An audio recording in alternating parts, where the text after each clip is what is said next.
You matter here. And you show up in all highs and lows through those when you make it consistent, and or it doesn't have to be every day. There's like this stress of perfection, but it's really enough to say, yes, we do that.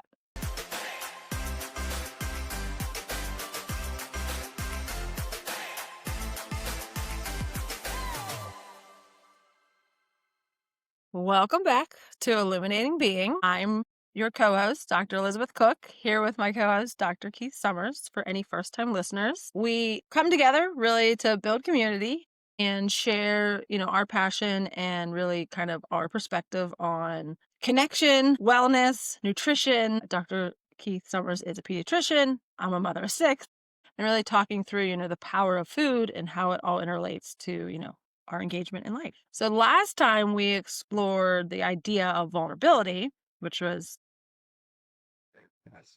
quite a vulnerable, you can't really say that, conversation, but really why it matters and how opening ourselves up actually makes us stronger. So today, I think we're taking a next step into the idea of the power of what it means to belong and have connection, communal beings. And really, we've been referencing a lot of Brene Brown's work in these conversations. So, we'll continue on that. I guess, what was there, 10 or 12 pillars? Kind of like knocking those down. There we go. But um, belonging isn't just about fitting in, it's really starts with accepting who you truly are, right? I think. And that's a conversation I actually been having with my kids lately. And then the connection is the lived experience of that belonging, of the shared moments that we have with that we find in our paths. So, hi, how are Good you? morning. Good Great. morning. So good to be with you as always.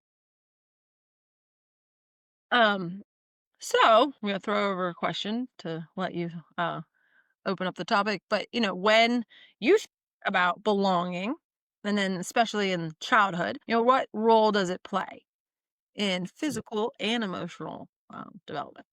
Well, I think that is sort of the backbone of sort of humanity, right? Is our connectivity. And we've got parents. And so the bonding happens in utero. I think the sense can only as a externality, as a father, but I think for mothers who carry that pregnancy for the 9 months, and I always tell this to parents, you just have a different connection to this newborn that arrives once they are on the outside. But you've been spending a lot of time thinking about it. What's it going to mean to become a parent? What's it going to mean to now take on this new responsibility? The spoken and unspoken.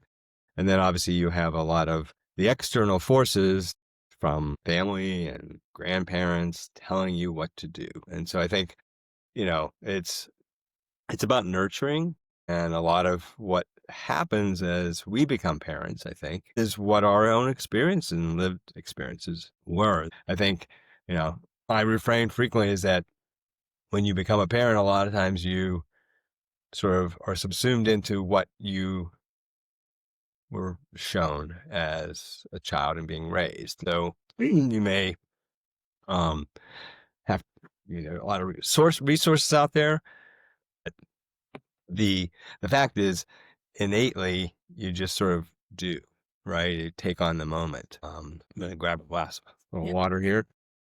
I'll just thinking about that idea that you planted. What is it going to be like and feel like to be connected to the child that you're growing within? Heavy, and there's so much connectedness in regards to like not only your mind Right. for thinking and your body, but it's a very spiritual like essence, of that connectivity. And will you be connected? And that fear of like, what if I'm not? And that especially for first time mothers. But then it's also an experience that until it's done, it's a lived experience, right? So it's a connection. So you have to It's a live through connection. it to be able to create. And there's so many factors, and our, how we arrive at this moment and our emotional well-being. I mean, it's the level of complexity is robust, right? We'll just say, and things happen during our lives that impact these moments. And so I think that's where, as we get to this whole belonging and connection, what grounds us sometimes is what we were raised in, right? And then, like any other own moment, you have choices that you can make to change some of those things. And so our habits, which, that word will reappear in many of our podcasts because we are creatures of habit. And so some of those things, and if you want to change them, take a little bit of work and thought and thoughtfulness. And it's not to say that the things that happen to us and how we created our habits are necessarily all bad, but sometimes we see that there are different ways we want to do things. And so making those changes they just don't happen. You can't will them to be. Right. So just think, firsthand, they say that lessons, take a lifetime sometimes. There a lot of hindsight and reflection, but also, you know, I also have the benefit that I've been writing and putting this down even on my blog for 6 years Right. now, and I've read some of my early ones. It's something that I say a lot, and I remember I actually had the conversation with somebody where, my goal when you're out there traveling and networking with your business folks, small talk, and, "What is your goal, Elizabeth? What are you gonna be when you grow up?" And it's like, "Okay, we're having this conversation, I love it." But something I say continuously is like, my number one goal is to ensure that my children have a safe, stable, and secure environment to be within, and that I am available and present really from the emotional side.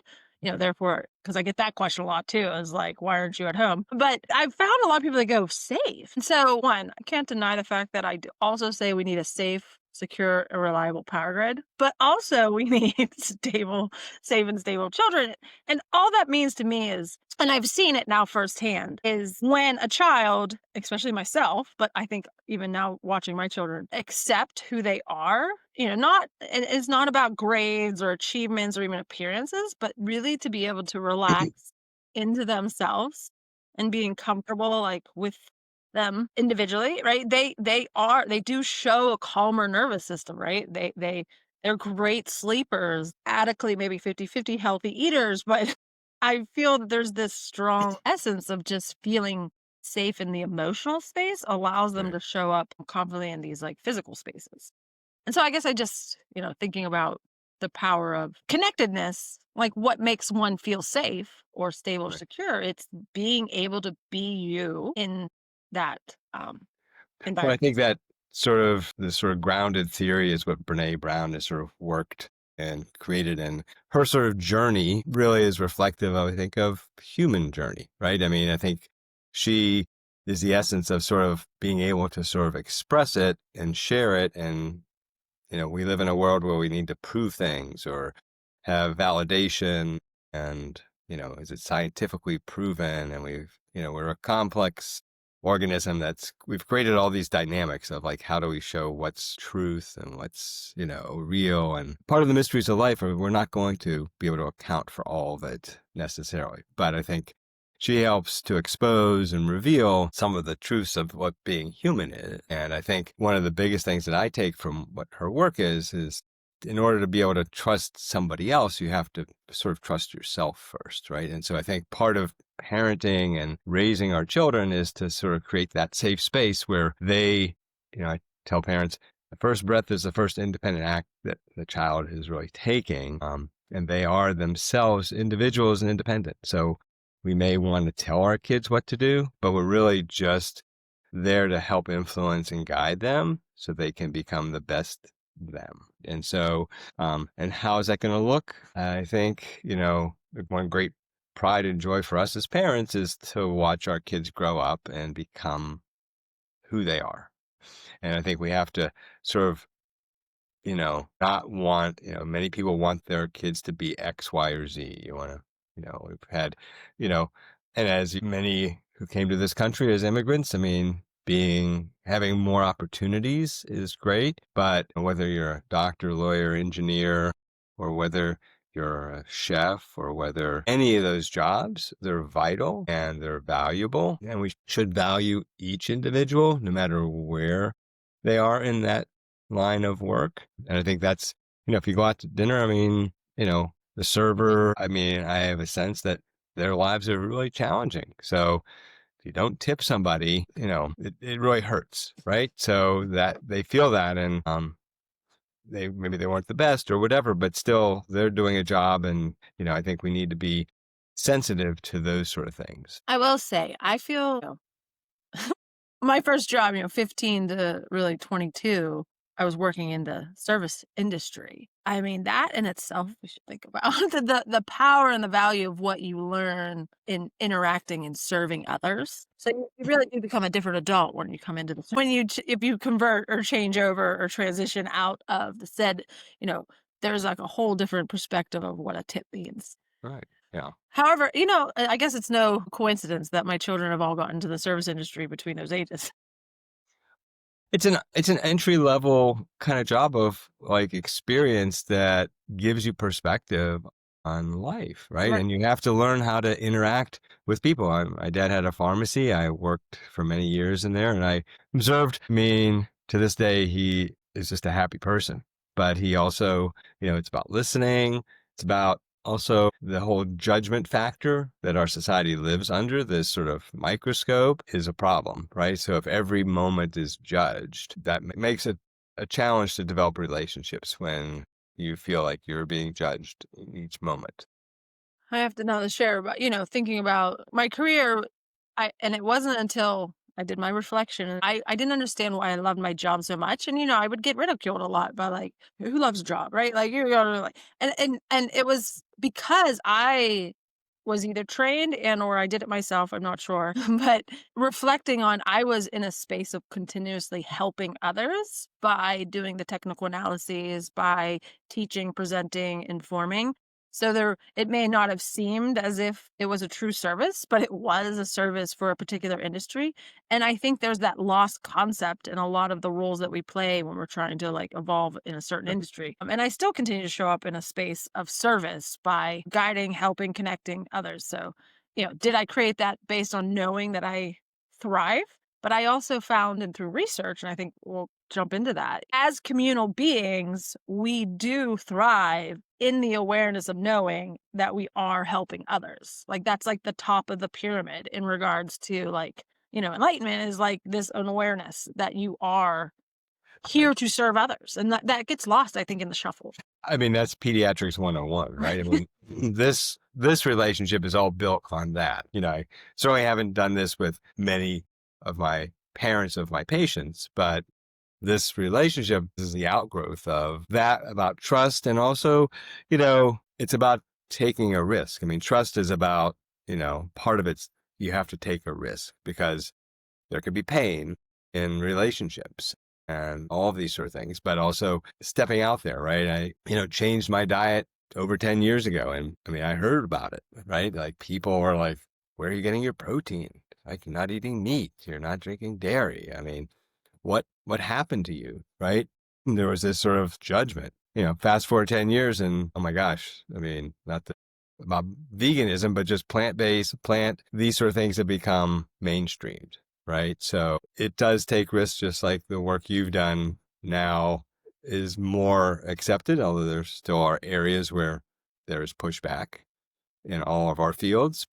It's been become more accepted. And I think that just speaks to what we're sort of talking about, belonging and connection. And sometimes, the most important connection that you have to start with is to yourself, right? So if you're not connected to yourself, it will be hard to sort of thrive and sort of grow in the outside world. So, talking about, I think, one of our favorite topics, the idea of family meals. Right. It often does come up in research about Right. the value, the benefit, but around connection. So why do you think there's such a powerful touch point, kind of bringing it? Well, I would have to shout out to my wife because she also is a pediatrician. She still is writing this book, but that was about family meals. That is probably already 15, 20 years ago. She had identified that. And then I think probably, we both grew up with family meals. I mean, much of our lives centered around, dinner time because that's when we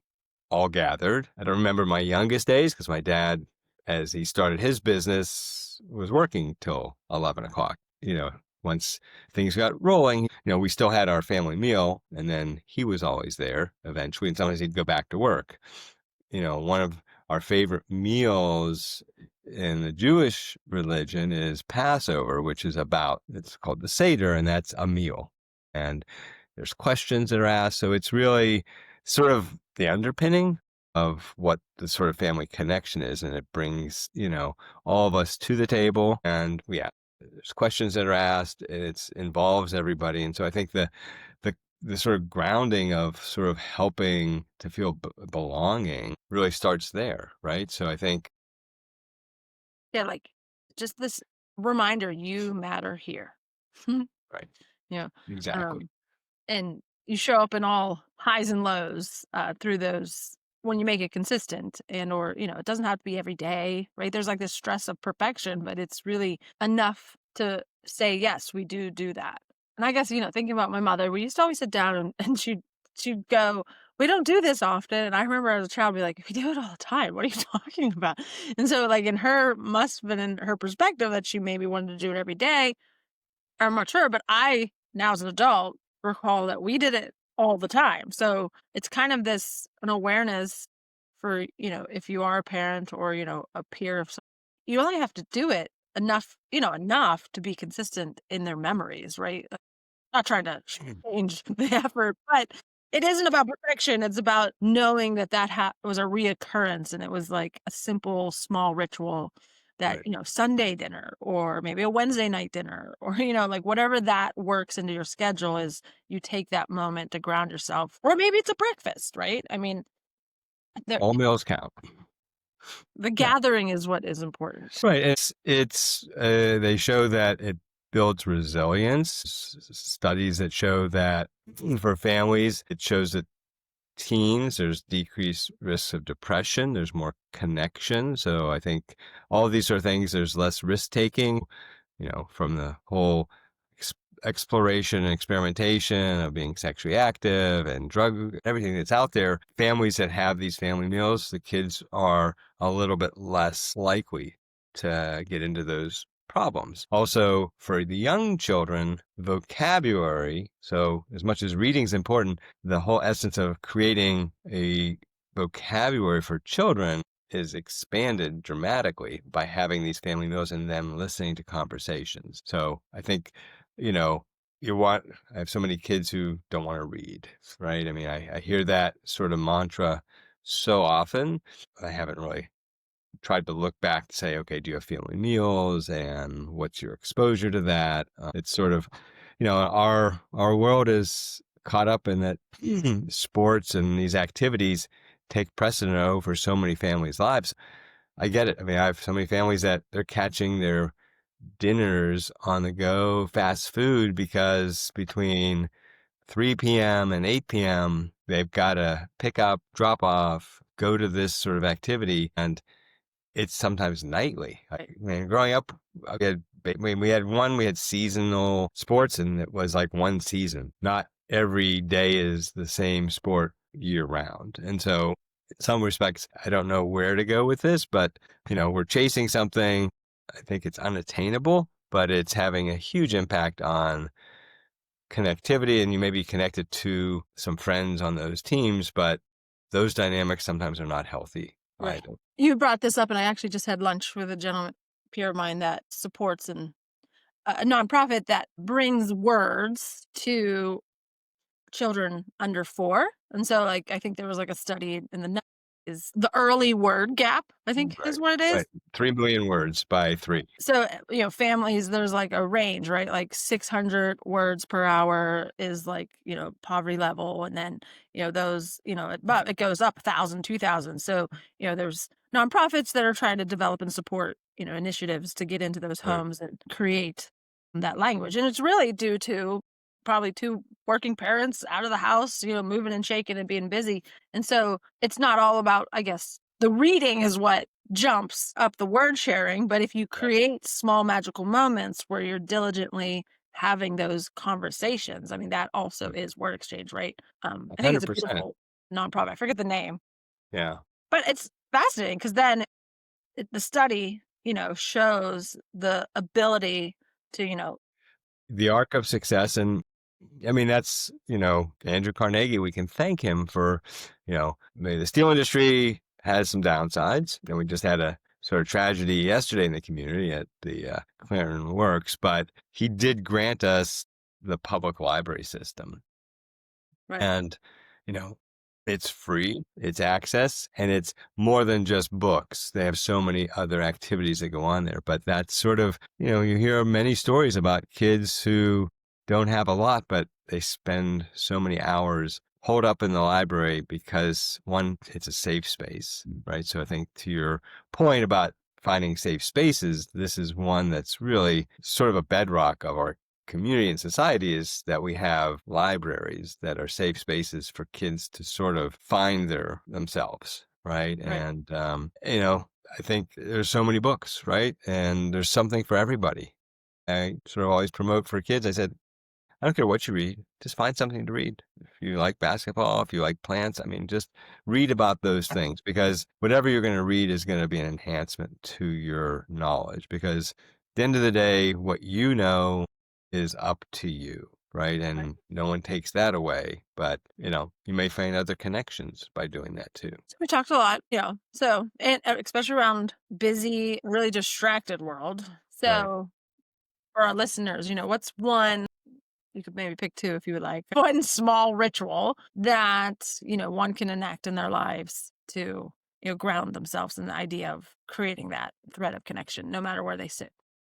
Yeah, I think first is find a place to sort of take the time to sort of, the sort of meditation, but sort of finding the ability to trust yourself, become more connected to yourself, take a pause and think about who you are in the moment. We aspire to be different things, but what do you want to do for yourself, right? I think the self-care, taking care of yourself first and foremost, then helps you to be present for the others in your world. And so that can look like many different things. I think our challenge in the world today is that we write prescriptions. We've got blogs, we've got podcasts, right? I think what hopefully will define us is that we're not prescriptive of you have to do this to be Right. successful. You don't have to do A, B, and C. Yeah, we have checklists. I think there are, reasons for checklists. If you're doing certain activities, like you have a power grid, you want to make sure it's safe. You want to check A, B, C, and D to make sure everything is lined up as it should be, because if there's a failure or a missed point in that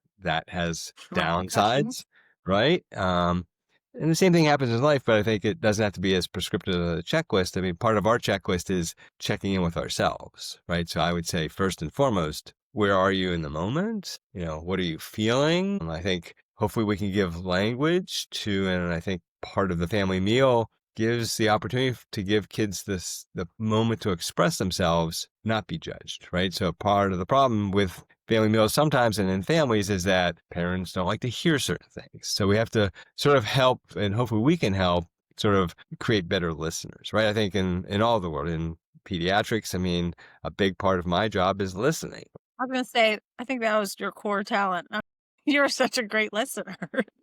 Uh, which, I think a lot, especially during busy lives, and you're trying to you have all the stress of caring for the child, like having someone that can listen, right? And then, you know, advise, right? Like there's it's a talent, I think, that not a lot of people nurture.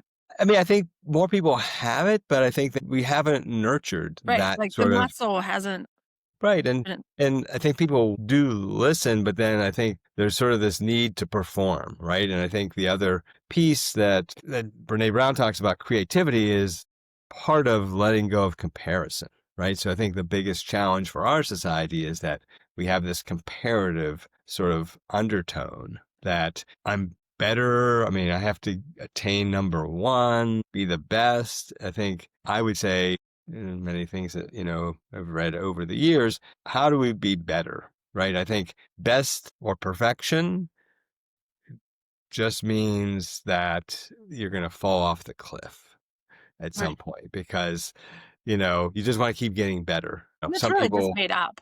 Right. Whatever there's your a, better is, you're creating that better, right? Like no one's well, defining it for you. it's like so much of life. I mean, there's an arbitrariness to everything that we've created. I mean, we're humans, right? I mean, we're creating a script, who's the best writer. I mean, we always have these best of types of things. And Right. so I get that. We want to, people like to feel good.